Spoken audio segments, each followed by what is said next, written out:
Tunaanza sasa. Misingi na wajibu wa muuzaji. Tunaenda kwenye kipengele cha kwanza, cha pili. Cha kwanza tulikuwa tunaangalia maana ya sales.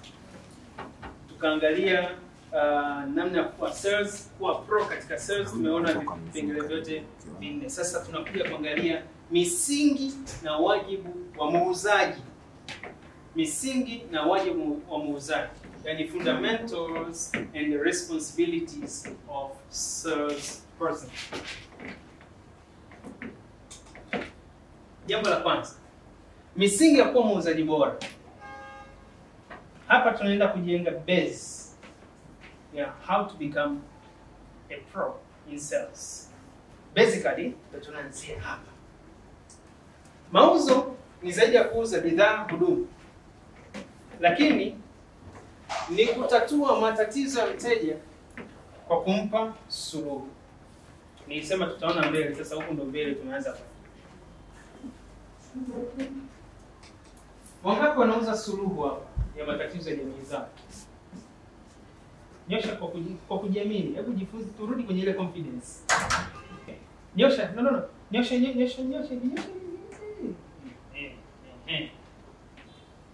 Dadangu pale, niambie wewe unaleta suluhu gani katika jamii yako?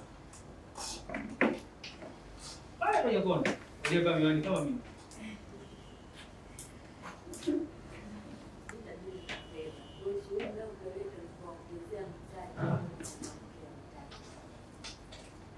Unafikiri msaji ni fedha?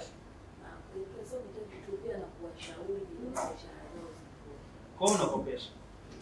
Lakini watu wengi wanaingia kwenye biashara kukopa alafu ndio biashara zao zinakufa. Kama mteja ana biashara tayari, unaenda na mshauri. Kwamba muongezee ile hela anaenda kufanyia, ni lazima nijue kwanza yule mteja ndapo kwa pesa anafanyia nini. Kwa hiyo unafanyaje ili kusudi huyu mtu aweze kukopa na kwa manufaa? Akaona kabisa nimekopa na imeniletea matokeo mazuri. Lazima nielewe biashara kwanza. Hebu tupe procedure kidogo. Lazima nielewe biashara anayofanya na ile biashara na pesa mnayompa na faida ambayo unaipata. Kwa mimi nikikopesha $100,000 kama alishia $100,000 kwa $20,000, lazima niangalie ile biashara yake, je, ina uwezo wa kunizalishia mimi kumrudishia faida yangu $20,000. Kwa sababu atalipa $20,000 na yeye lazima atabaki na pesa ya matumizi yake binafsi. Okay. Na unamshauri vipi sasa? Ukishaje biashara yake pale ndio unaanza kuanza sasa nikiongezea kiasi kama ulikuwa na uwezo wa kuuza, kama ulikuwa na uwezo wa kuzalisha labda unga kilo 10, nikukatisha. Mimi hapa nakuja kukopa $1,000,000. Na kila ambacho nakiangalia kwamba nakihitaji ninacho. Lakini ninahitaji kwa ajili ya kwenda kulipa ada ya mtoto wangu inakuwaje? Hapo lazima niangalie kwanza. Wewe unaenda kulipa ada ya mtoto kwa ile hela haiendi, inaenda kuzalisha elimu, haiendi kuzalisha hela ya kulipa. Kwa unanipa unipi? Lazima niangalie source of income ya. Jibu moja. Unanipa unipi? Siwezi kukubwa bila kujua source of income. Asante. Video wako. Dadangu hapa. Ustadhi kabisa, niambie. Wewe una provide service gani kwenye jamii yako? Backbenchers sijawasahau, msije mkasema nimewatenga. Nakuja huko. Mimi nina own a business ambayo natengeneza products kwa ajili ya feminine hygiene and care. Conventional na natural products kwa ajili ya wanawake wanaopata issues kama infections na other forms of vaginitis. Wateja wako ni akina nani? Wa level gani?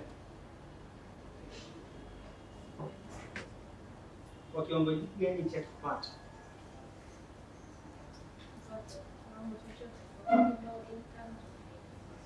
Okay. Unapoenda kufanya presentation unaongea hizi hygiene watu.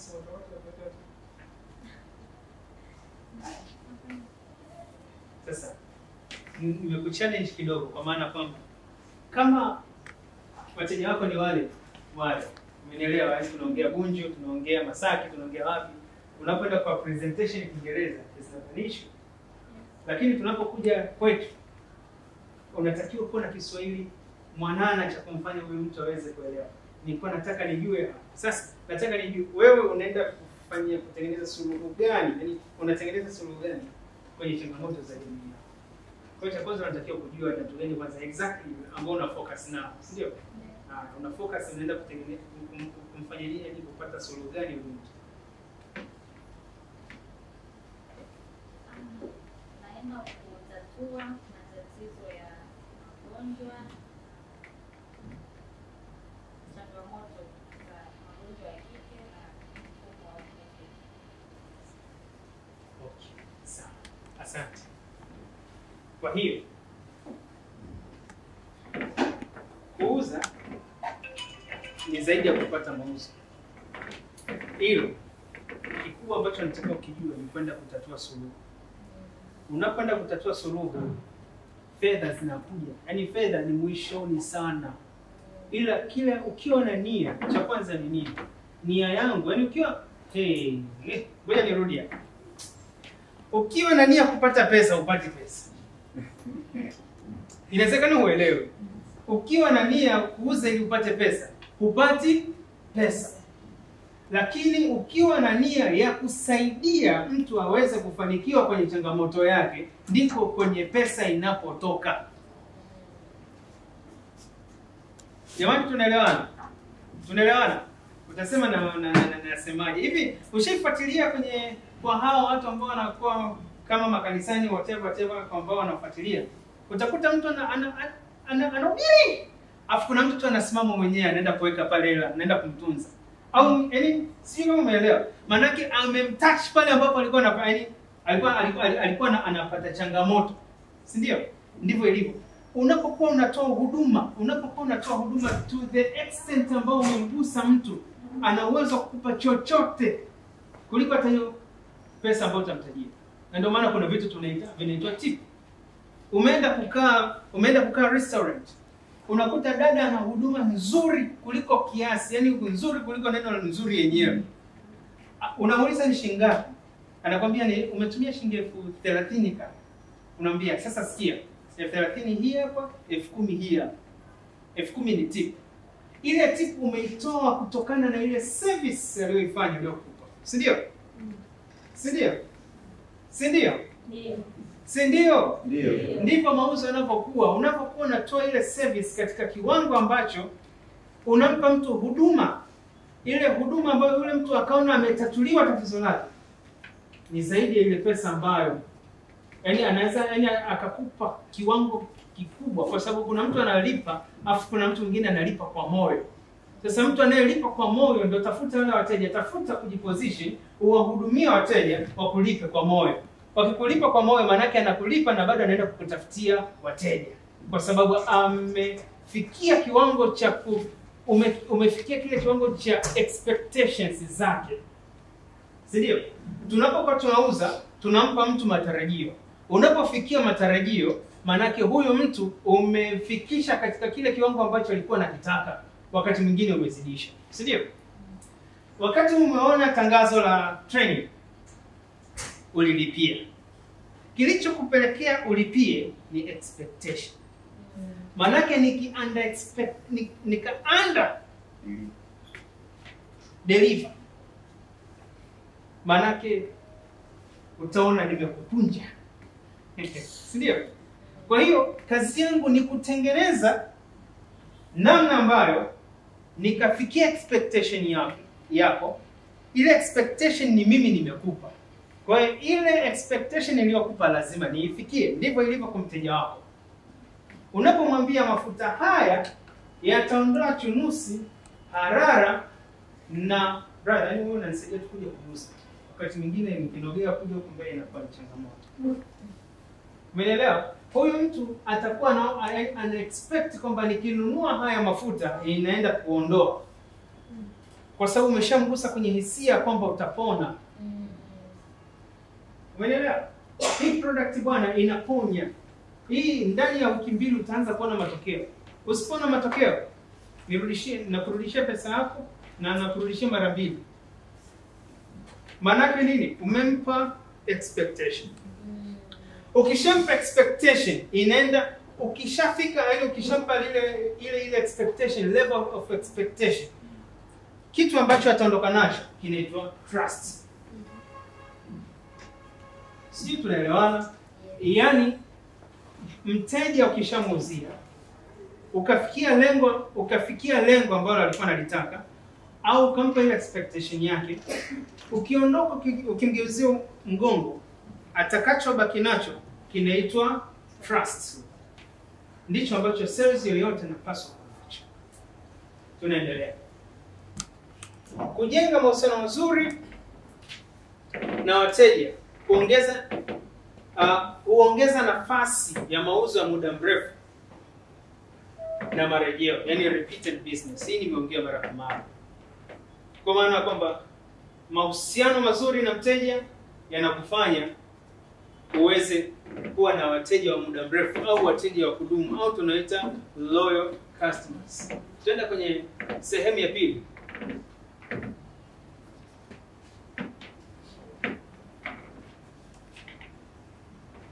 Tunaangalia majukumu. Wapo watu ambao ni wa sales hapa, lakini pengine hawajajua majukumu yao. Nataka niwakumbushe, kwa sababu ukishajua majukumu yako yatakusaidia wewe kuweza kufanya kazi kwa kiwango kizuri. Jambo la kwanza, kuelewa bidhaa au huduma. Fahamu faida ya thamani na tofauti yake na ya washindani. Sasa kuna vitu viwili hapa. Kuelewa bidhaa au huduma, umeshaielewa na unaenda kuuza. Kuelewa si tu kubaki katika kujua, si tu kubaki katika kuijua ile bidhaa, lakini unatakiwa kujua thamani. Sasa kuna utofauti huu. Kuna kitu cha kwanza kinaitwa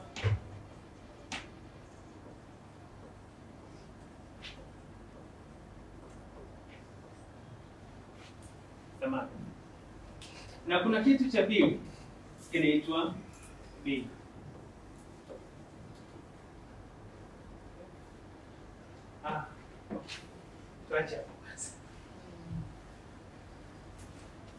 Unachotakiwa kujua ni thamani ya kile unachokiuza. Baadaye inakuja bei. Hii inakaa. Kitakacho kusaidia kuuza TV yako brother ni thamani ya TV. Thamani iliyobebwa kwenye TV ndani yake imeshikilia gharama. Kama hii TV ni milioni 13 tunainunua, ile ni gharama. Lakini gharama haiji tu hivi, imebeba thamani. Thamani ni nini? Functions zake. Inamaanisha hivi, ukiwa unauza unatakiwa kujua thamani ya kitu unachokiuza. Na ukikiuza katika thamani ile, ndipo ambapo utakuja kupata pesa kutokana na gharama iliyotokana na thamani. Kuna mtu hajanielewa. Ushaikwenda supermarket ukakuta shati limeandikwa hivi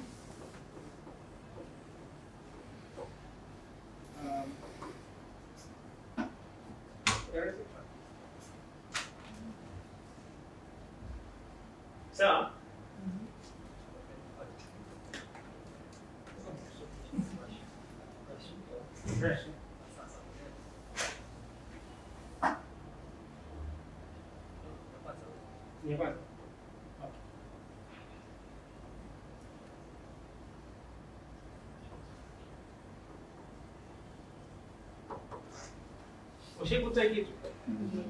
Ushaikuta kitu? Umeenda supermarket, umekuta lile box lenyewe unataka kununua, umeandika 74 na wamepiga X, then wamekuandikia 52. Inamaanisha nini? Inamaanisha kwamba hii ni thamani. Thamani halisi ya ile gharama. Sasa kwa sababu huyo mtu anajua thamani yake ni 74, alafu amekuta kwamba kuna offer, kuna promotion 52, atasema ngoja nikimbilia haraka ninunue hapa kwenye 52 kwa sababu ni offer. Umeelewa? Kwa hiyo kumbe tunapokuja kuuzia ni kutokana na thamani. Mtu ananunua bidhaa. Akishaona thamani yake ni ipi, ni rahisi kununua bidhaa.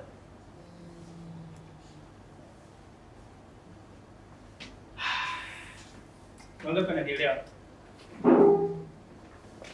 Tunaelewana? Kwa hiyo unatakiwa kujua thamani ya kile unachokiuza.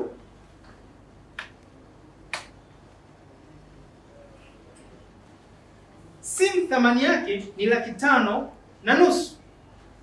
Lakini hapo kwenye issue ya kuuza tunaleta logical issue ili kusudi to create offer. Tunasema lakini kwa sababu ya sikukuu ya Sabasaba utapata ofa ya shilingi 4,500,000 badala ya 5,500,000.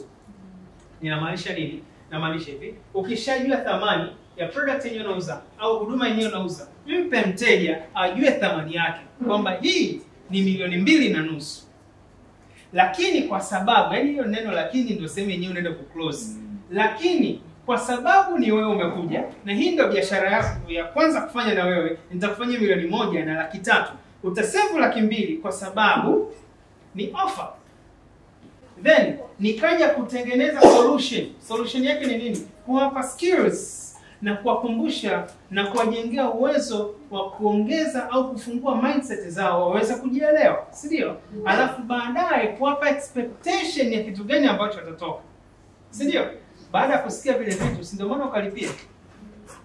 Kwani ni rahisi kutoa shilingi 50,000 au 70,000 kwenye mfuko wa mtu kirahisi?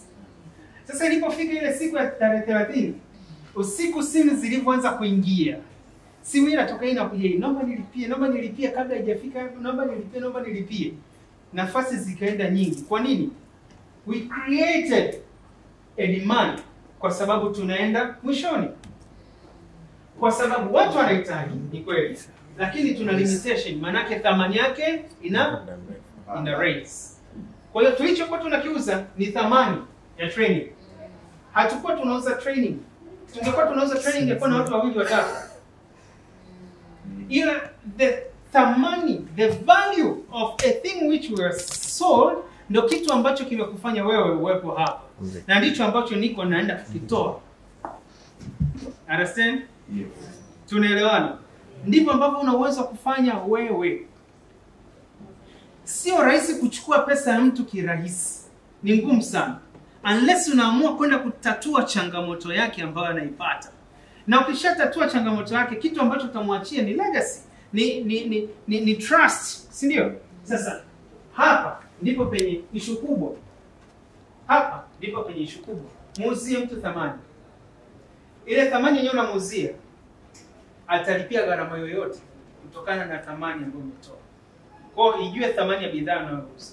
Nimekaa hapo, nimetaka uweze kuelewa. Open your mindset. Fikiria kile kitu ambacho unakiuza.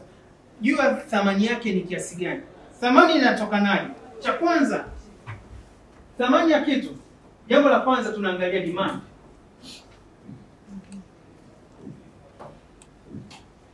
Demand, upatikanaji. Yaani kama bidhaa yako haina demand kubwa, manake thamani yake ni ndogo. Na kama bidhaa yako inapatikana, haipatikani kabisa, maana yake demand yake ni kubwa. Sasa unatakiwa kujua ninachokiuza kina demand ya kiasi gani. Kama ninauza kitu alafu kipo mtaani, I should find a way ambayo nitapata wapi pa kuongeza demand ya watu. Na ndio maana tunakuja kusema sales yoyote ni lazima awe na uwezo wa kubuni. Ubunifu wako ndio una uwezo wa kutengeneza demand ya watu. Ni kweli hapa kuna maji yote. Kuna kiwanda hiki, kuna kiwanda hiki, kuna kiwanda hiki. Do you think kwa nini yule jamaa aliingia na maji yakanunulika sana? Maji dawa watu wanakunywa. Lakini kuna mmoja anauza kwenye corporates. Ana wateja wake kwenye corporates. Ukienda kwenye vikao tu unakuta chupa zake zimekaa pale. Tena vikao vizito. Huwezi kukuta ile maji mengine. Ukienda kwa mwingine utakuta haya maji yanapatikana sana uraiani alafu gharama yake ni ndogo. Alafu kienda mwingine utakuta gharama yake ni iko yani sio kubwa, sio ndogo, lakini anauza sana. Huyu jamaa wakati anaingia akalisoma game. Akasema aha, huyu anauza huku na huyu anauza huku. Mimi ninachotaka natengeneza standard fulani immediate. Ambacho mtu akinunua chupa yangu ajisikie, yani aone tu ni structure chupa yangu yenyewe ikae tofauti. Umeelewa? Kwa kuna mtu mwingine yote ni maji, si ndio? Na yote na pH 7, lakini mtu anaenda kununua kwa sababu ya creativity iliyofanyika, ubunifu uliofanyika katika ile product. Tunaelewana? Nafikiri umeshanielewa kwenye hayo maji yenyewe naongelea. Kama hujanielewa tafuta kodi. Sawa. Kwa hiyo ubunifu ndio utakusaidia wewe kuona wapi penye pamelegea niweze kuongeza thamani. Niweze kuongeza ubunifu. Product yangu ipo, sasa niongeze thamani hii kwa sababu yule na yule wote wanauza product hizi. Kwa ukishatengeneza ubunifu wa kitu fulani katika kuongeza kwenye product yako utakuwa unaongeza thamani. Ukiongeza thamani itaenda kuleta demand. Watu watakuwa wananunua kwa sababu. Kuna mtu maji akinunua maji hawezi kutembea nayo. Lakini kuna mtu huyo akinunua maji mengine ana uwezo wa kutembea nayo. Unajua ni kwa nini? Ni psychology issue. Kuna mmoja atatoka amebeba begi ofisini hapa ameshika na maji. Hatupi kile kikopo hata kama mbaki chini, atatembea nacho. Atasema yule jamaa ametoka kwenye mkutano fulani. Lakini kuna jamaa mwingine akitoka huko ndani anakunywa kabisa na anaacha kopo hapo ndo anatoka. Mindset. Aliyemtengenezea mteja mindset hiyo ni nani? Ni muuzaji. Na muuzaji ameipata kutoka kwa nani? Kwa owner ambaye amecreate marketing strategy. Awi. Wow. Kwa hiyo jitahidi kuitambua thamani ya bidhaa yako ili kusudi ukishatambua thamani ya bidhaa yako ikuletee gharama ambayo utaweza kuuza kiurahisi. Tunaendelea.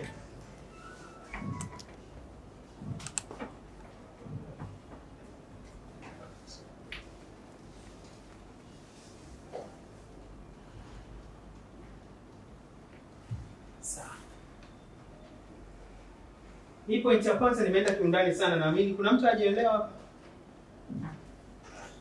Wote tumeelewana? Tunaenda ya pili. Kuelewa wateja wako. Elewa mahitaji yao, changamoto na vigezo vyao vya kufanya maamuzi. Tunaelewana? Haya ni majukumu yako.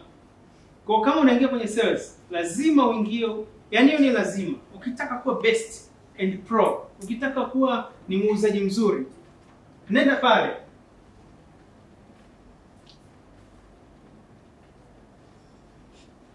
Nenda kaelewe changamoto zao, cha kwanza.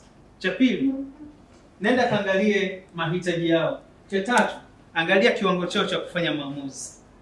Inawezekana unaodeal nao sio wafanya maamuzi. Tafuta means ya kuweza kuwapata wale wafanya maamuzi, waweze kufanya maamuzi ya closing. Tuko kwenye majukumu jamani. Hayo ni majukumu yako kama sales. Iwe ni kampuni yako, iwe ni biashara yako, iwe ni mtu wa sales, iwe ni nani. Muuzaji ni muuzaji, haijalishi umejiajiri au umeajiriwa, kwa sababu wote mnauza bidhaa au huduma, si ndio?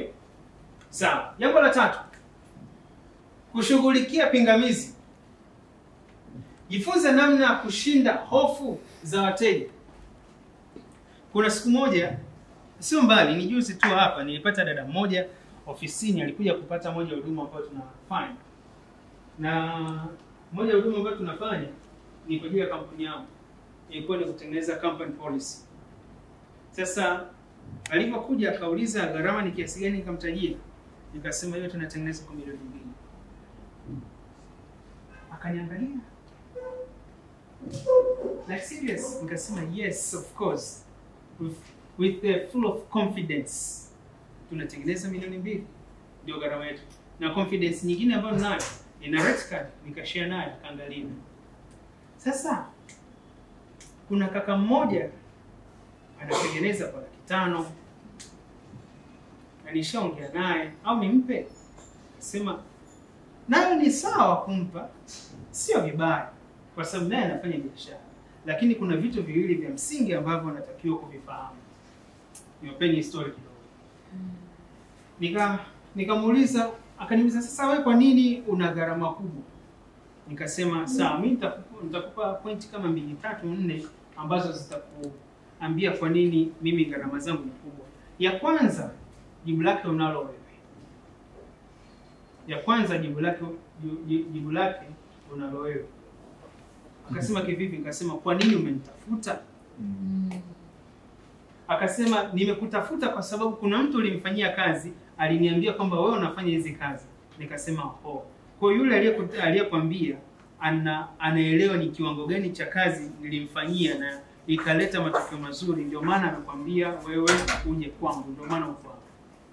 Akasema ya pili, akasema ya pili, mimi si tu kwamba nauza hii huduma, ila ninauza uaminifu.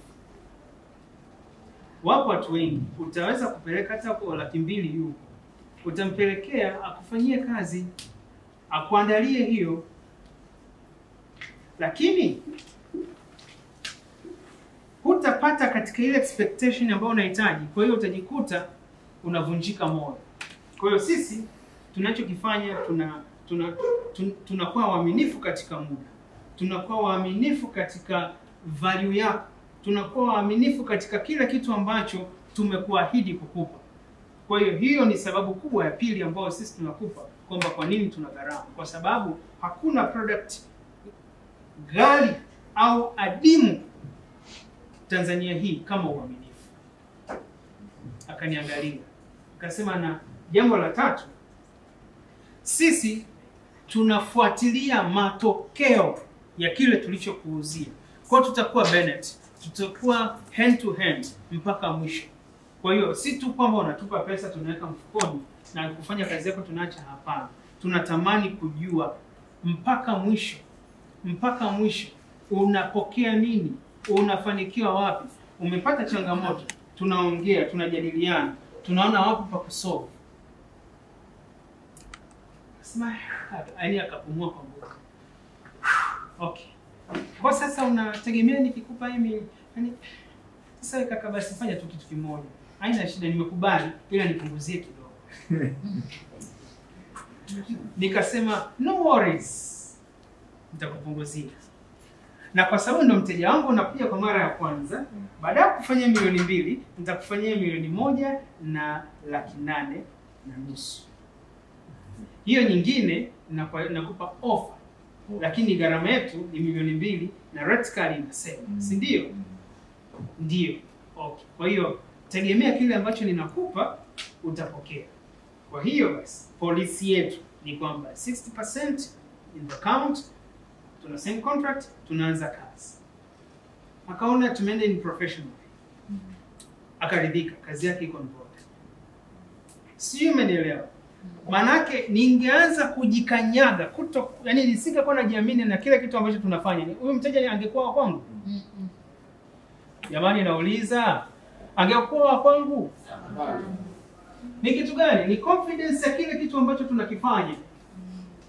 Na matokeo ambayo ameyasikia kwingine ndio yenyewe amefanya huyu mtu aweze kunielewa.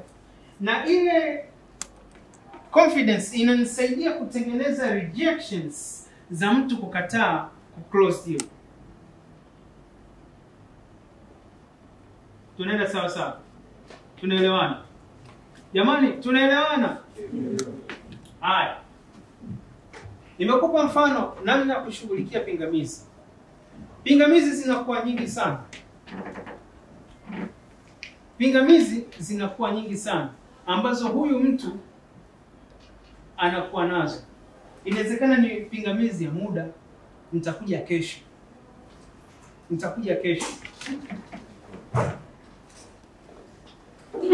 Mtu akikwambia nitakuja kesho, unafanya nini? Brother yangu pale, hebu niambie, wewe unauza bidhaa gani? Ongea sauti alafu. Wallcoat. Mimi nimekuja kwako, nataka ninunue wallcoat ya kampuni yenu, na nikaona kwamba gharama yenu iko juu kidogo, na nikakwambia kwamba nitarudi kesho. Wewe utafanyaje ili kusudi kunirejesha? Simama kidogo watu tukuone na sauti yako iwe juu. Tupe mbinu ambayo utafanya ili kusudi sisi utanizuia mimi nisiondoke niweze kununua bidhaa. Cha kwanza kama mimi mtu wa sales kitokea mteja tumemwelezea kuhusu bidhaa yangu. Akaniambia kwamba nipe muda. Nifikirie kidogo na tutarudi kesho. Cha kwanza nampa muda na ruhusa. Then tutafanya nakuwa na follow. Ili kujua je, ule muda nilompa wa kufikiria kwa kufanyia kazi na majibu gani anaweza kusema labda na majibu tofauti. Then mimi nitaangalia nimshauri vipi ili aweze kuwa mteja wangu. Kwa hiyo kwanza mimi nitampa muda wa kusali. Wasema nipe muda afikirie sio kwenda namwachia. Mimi umenipa muda. Naam. Nimeondoka pale kwenye duka lenu au kiwanda chenu. Nimeenda kwenye kiwanda B na kwenda kununua bidhaa. Ule muda ulionipa utakuwa na ufanisi wote. Ikitokea ameenda kununua kule itakuwa basi. Kwa sales there is no bus. Ondoa your mentality.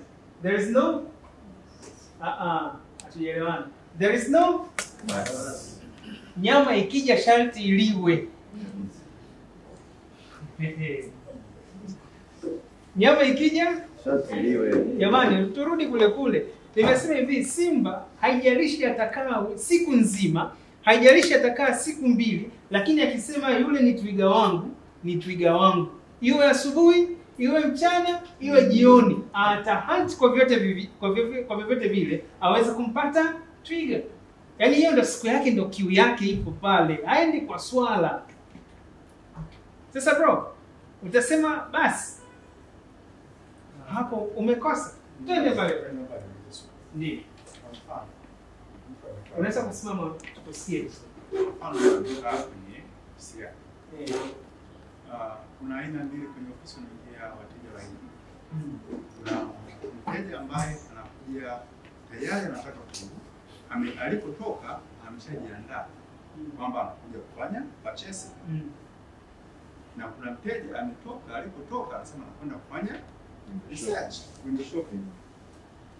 Hawa ni aina mbili ya wateja. Yes. Sasa ukisema hakuna muda wa basi, maana yake kwamba unaweza ukajikuta kupoteza muda. Si ndio? Una mretain mteja au na keep conversation na mteja ambaye ana intention ya kununua siku. Ambaye kumbe exact ungesema kwamba anasema nipe muda. Maana yake kwamba angesave your time ya kuhudumia wateja mwingine. Maana yangu ni nini? Ndio tunaposema kwamba sales ni sanaa. Sanaa. Kwa hiyo saikolojia ya muuzaji ndio inatakiwa itambue huyu leo kaja kununua, huyu leo kaja kufanya window shopping. Kwa hiyo when you decide kumwambia kwamba wewe sawa, nimekupa muda, maana yake umesoma saikolojia kwamba wewe leo kaja kwenye window shopping. Sasa nashukuru sana. Ninaomba kuna mkono wa pili niliuona, ila naomba nitoe mfano mmoja. Huu mfano nimetoa mara kadhaa, lakini naomba umekuja pale ambapo unastahili kutolewa. Naomba niutoe tena, inawezekana wengine hapo wamesikia. Wakati naenda kuoa nilikuwa na issue moja ya kununua suti. Sasa nikasema nifanye window shopping kuanzia Sinza nitembee, manake nitakuwa naipita kila duka mpaka duka la mwisho nikajipa mpaka Afrika sana niweze kuingia. Kweli nikaenda duka la kwanza, duka la pili, duka la tatu, duka la nne, mpaka nilipofika eneo fulani naita Sinza Makaburini, nikaingia duka moja pale kulikuwa na duka la suti. Sasa nilipoingia kwenye ile duka la suti nikakuta kuna jamaa mmoja alinipokea vizuri sana na kwa bashasha sana. Karibu sana rafiki yangu, karibu sana. Akasema asante. Kama ananifahamu vile. Karibu. Bro, za siku nzuri. Upo? Nipo. I say nimefurahi sana kuona. Karibu hapa ndio kijioni kwetu. Asante. Na mimi kama moyo fulani kakayeyuka. Karibu. Ngoja nimalizane na wewe jamaa, karibu hapa. Wewe ana si dada mmoja mimi nimetaja tu jina. Ana, hebu mpe maji hapo. kwanza unakunywa soda au maji? Bro, mimi nimekuja kuangalia tu nguo. Usijali. Hapa yani wewe unakuja kununua, wewe unakuja kuulizia au utakunywa tu. Hapa ni kwa ajili ya wateja. Kwa angalia kama ni maji au soda, unatumia nini? Maji. Sema ngoja niangalie mfukoni. Unaweza kukuta na niangalia hapa hapo ananiambia lipie. Ninayo maji. Nakunywa maji. Sema okay sawa, mpe maji. Sasa naendelea kunywa kana mteja mwingine anamzungusha kwenye duka. Baada ya kumalizana naye akamwambia akatoka. Akasema sasa bro, mimi niko tayari. Tunaweza tukafanya tour. Mimi nakuruhusu angalia chochote ambacho unakitaka.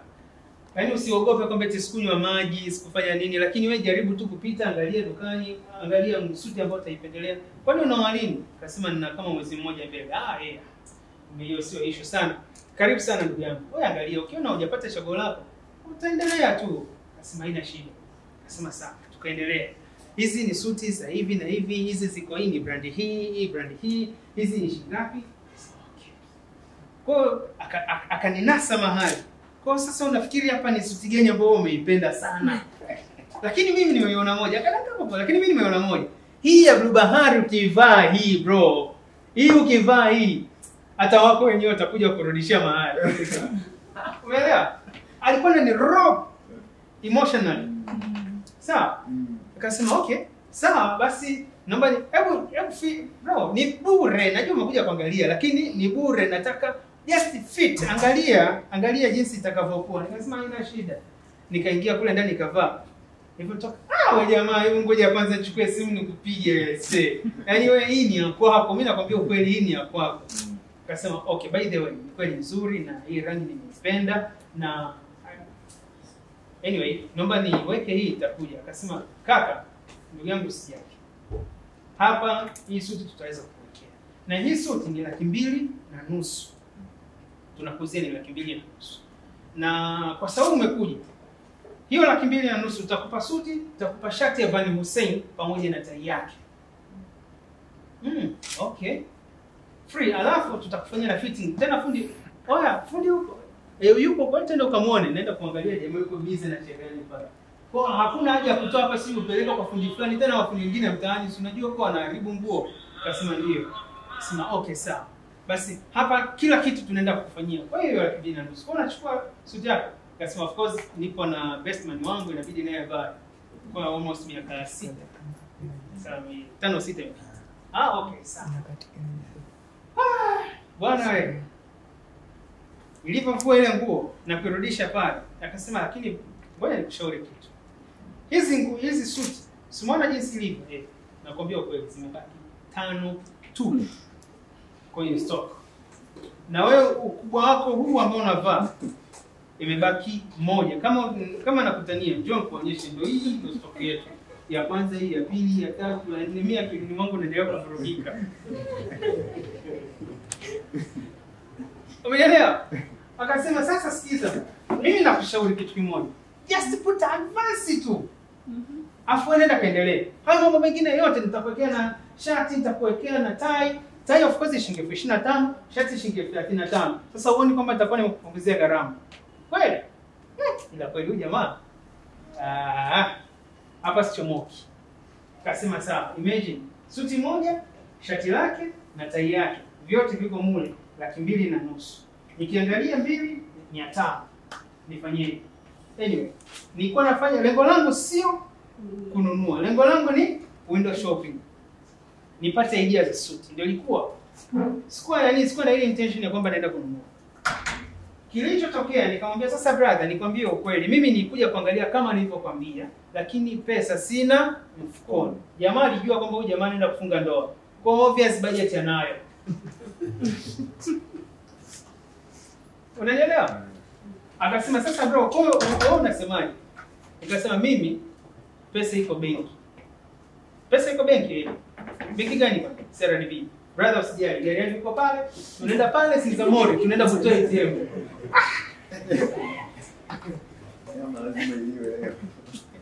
Unanielewa? I was in training. Ilikuwa ni a fine exercise ambayo nilikuwa naifanya bila mimi kujua. Sasa tulipotoka pale nikakubali, yani nikajikuta ni moyo umeyeyuka. The way jinsi anavyonihandle, the way anavyoongea na mimi, the way jinsi tulivyozunguka, nimespend almost 45 minutes niko mule ndani. Umenielewa? Na maji yake nimekunywa. Nilitoka pale, tukaondoka. Tukaenda nani? Tukaenda ATM. Nikatoa, akasema hapa nifanye kama mbwai na iwe mbwai. Nikaingia nikatoa 300,000. Kaenda ya simona bro, haya mambo ndio yenyewe. Sasa sikia, twende pale tukafanya fitting. Hata kesho kutwa tutakuja kuchukua. Nasema no, mimi nitakuja kuchukua baada ya mwezi. Nisije nikaanza kufanya mazoezi ya kuvaa mara kwa mara, suti ikapata changamoto. Akasema haina shida. Akasema sawa. Basi nikafanya hivyo. Baada ya mwezi, wakati siku zimekaribia siku 5 kabla, maana nifungia mkoani, nikaenda kuilipia.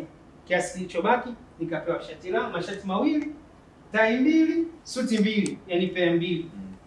Nikaondoka nayo. Umenielewa? Nikajikuta nimemlipa yule mtu kutokana na ile hali. Jamaa alinisoma saikolojia yangu, alijua huyu ni mteja. Kwa nini mteja? Kwa sababu anaelekea kufunga ndoa. Si tu kwamba amekuja kuuliza. Mpaka mtu amekuja kunifuata na kuuliza wall put, haimaanishi kwamba yani akatoka tu huko from nowhere. Yule ni mjenzi. Manake akisema kwamba anataka niende nikakae nikajifikiria, manake unaenda kumpa loop ya kuweza kwenda mahali pengine akapata mtu mwenyewe inawezekana kwa best kuliko wewe katika closing. That's why inasema hivi, nyama ya kuliwa leo ni ya leo, usiipe kesho kwa sababu kesho inaweza kachacha. Unaelewa? Sasa kitu gani kilitokea, nimalizie tu hapo. Baada ya kufunga ndoa nikarudi. Niliporudi siku moja katika kuyanga kwangu, nikatembelea Kariakoo nikakuta kuna duka moja wanauza suti pale. The same brand. The same color. The same package. Without shirt, without what? 110.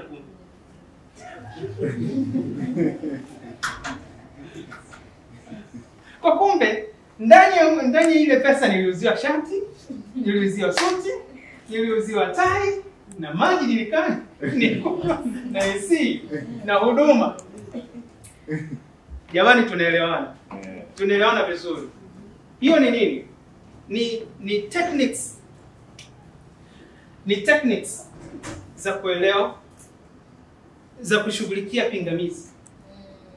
Pingamizi zangu lilikuwa ni la muda, nirudi kesho. Sasa kwako brother, nataka nikwambie hivi, mpaka mteja amekuja, kuna zile huduma mpaka mteja amekuja kwako, maana yake tayari ana pesa mfukoni. Kama hana pesa mfukoni, anayo kwenye simu bro.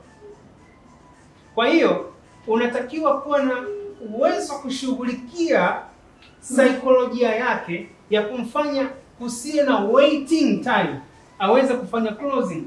Hivi kutokana na huu mfano, ngapi wameelewa na wanaweza kufanya jambo?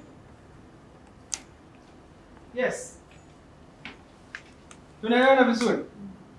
Tunaelewana vizuri? Ndugu yangu Clemens pale. Yaani nakwambia hivi, hakuna biashara inayokataliwa ila tu wewe mwenyewe usipokuwa good closer. Katika mpira, katika timu ya mpira, kile kikosi ambao wanakuwa wale strikers ndio sales kwenye kampuni au kwenye duka, kwa maana kwamba wanakuwa na skills za namna ya kisaikolojia kumfanya kucheza na kipa. Hey, tuko pamoja. Tunahama kwa sababu ya muda, tutembee. Maana naweza nikakaa kwa masaa 3. Follow-ups, issue of ufuatiliaji. Jukumu moja hapo ni follow-ups. Muuzaji yote ana ability ya kufanya follow-up. Usiwe ni unafanya yaani usiwe kero. Kwa jukumu moja hapo, hili si nishalielezea. Unatakiwa kuwa ni mtu wa kufanya follow-up katika wale watu ambao katika zile leads ulizonazo, ili kusudi zipeleke kuwa, ili kusudi ziwe closing, si ndio? Uende kuziclose. Jambo la mwisho, kujiendeleza kila wakati. Hebu tupigeni makofi. kutokana na mabadiliko ya kiteknolojia, kutokana na mabadiliko ya kijiografia, kutokana na mabadiliko ya kiasili, mambo huwa yanabadilika. Ulivyouza jana, uwezi sio kama ambavyo utauza leo. Ndivyo ambavyo kuna mtu yaani ukikaa bila kutafuta idea mpya, kuna mtu atakuja kesho atauza pale pale ambapo unauza wewe, lakini kwa namna nyingine. Kwa maana you should be innovative, creative, ili kusudi uweze kupata wateja wapya kila siku. Ndio maana kuna makampuni ambayo utaona kila siku yanauza, hayashuki chini. Hayashuki kwa sababu gani? Utakuta ukienda kufuatilia utakuta hao wanapeleka timu zao kwenye sales. Hao wanaleta matrainer ndani ya kampuni. Yaani wanatafuta na struggle namna gani kampuni inaweza kuachieve. Kwa sababu trainers wanakuwa na vitu fulani, wanakuwa na research kadha wa kadha. Mimi ninapokuwa naenda kwenye kampuni inawezekana kwa mwezi ambao nakuwa nalifuatilia, naweza nikatembea kampuni 4-5. Kwa mwezi naweza nikawa na training kadha wa kadha ambazo nakuwa na share. Sasa ndani ya hizo ninakuwa najifunza changamoto nyingi, si ndio? Kwa hiyo ninapokuwa naona hawa wamefanikiwa sehemu fulani, wanapata changamoto fulani, mimi kwangu naongeza kiwango cha namna gani ya kuwasaidia watu. Baadaye brother wangu Masudi Kifanya atakuwepo. Aliniambia nataka niwashirikishe watu. Yaani hiki kitu alinsisitiza sana. Akasema nataka niwaambie watu kwamba consistency ya mimi kuuza katuni ndio yenyewe imenifikisha hapa nilipo. Tunaelewana? Maana yake ni ukiwa muuzaji ambaye una consistency nzuri. Consistency ni nini kwa Kiswahili jamani? Mwendelezo. Usio na rukaruka. Si ndio?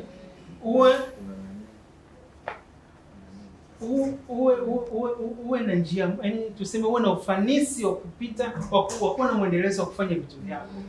Si ndio? Kwa hiyo ukiwa na ufanisi, ukiwa na consistency ya kujiinnovate mara kwa mara, kufika kwako ni rahisi. Sasa nataka niwape mfano mmoja. Wangapi wamepanda train ya SGR? Waliopanda SGR. Nyosha tu with confidence jamani, tuko kwenye confidence. Okay. Jamani hivi ni vya kwetu. Jisipoili basi hata uende Dodoma. Okay. Siku moja nilikuwa mule ndani ya train. Train ikawa na track kwenye simu yangu kuangalia inatembea speed kiasi gani. Mara nyingi nimekuta train hata ile yenyewe inaita Royal inaishia, yani imekimbia sana, ni kilomita 170 kwa saa. Umenielewa? 170 kwa saa. Lakini ina kituo kimoja kiko wapi? Morogoro. Ikitoka Dar inasimama Morogoro, inaenda Dodoma. Na kuna treni nyingine inaitwa Express. Nayo ina 160-170 hapo. Inatoka na ikikaa 160, yani ni kilomita ndefu. Ni hapo, yani haishuki, iko pale pale. Hiyo ndio tunaita consistency. Sawa. Sasa ikitoka Dar inasimama Morogoro, itasimama kituo kingine kinaitwaje gani? Mliopanda train. Kituo cha pili kwa Express inaitwaje? Wilaya nyingine ya Morogoro, Kilosa. Ikitoka Kilosa ndio inaenda Dodoma. Sasa nikanaangalia. Mimi nikiwa na Benz. Ile Benz ina speed 260. Sawa? Nikiwasha gari hapa Benz nikaenda Dodoma, natumia masaa 5. Lakini treni inatumia speed ya 160 kwa saa, inatumia masaa 3 kufika Dodoma. Changamoto inakuwaje? Inatokea wapi mpaka mimi mtu mwenye Benz ambaye ninatembea kweli kweli nashindwa kufika katika huo muda? Yaani masaa 4-5 huko. Si ndio? Nikaja kujifunza kitu kimoja. Na hiki ndicho ambacho kina apply kwenye sales au kwenye biashara. Training inafanikiwa kuwahi kwa sababu ya consistency. Inakaa kwenye speed 160 bila kupunguza bila kuongezeka, inakaa kwenye ile speed ikiwa inatembea kwenye mwendo kasi. Wakati mimi niko na Benz ile gari, si ndio? Nikisema Benz ina sound vizuri. Napunguza speed, naongeza speed, nasimama gari imesimama, kuna nimekutana na kitu gani, nimeongeza tena, mwisho wa siku kule kusimama kumechukua muda wangu mwingi. Tunaelewana? Kwa hiyo kuwa na speed 260 hainisaidii mimi kwenda Dodoma kama sina consistency. Na ninatafuta njia, kama sina njia nzuri ambayo nitapita, maanake ile njia ina uwezo mkubwa kunisababishia mimi kutokuwa na consistency. Tunaelewana? Ndio. Treni ina njia yake moja, imefocus. Na ndio maana haina vikwazo vyovyote. Mtasimama tu sehemu moja, mtasema kwamba mtasikia tunapishana. Mtasimama mtabaitem kama dakika 5 mpaka 10 pale, treni nyingine inapita.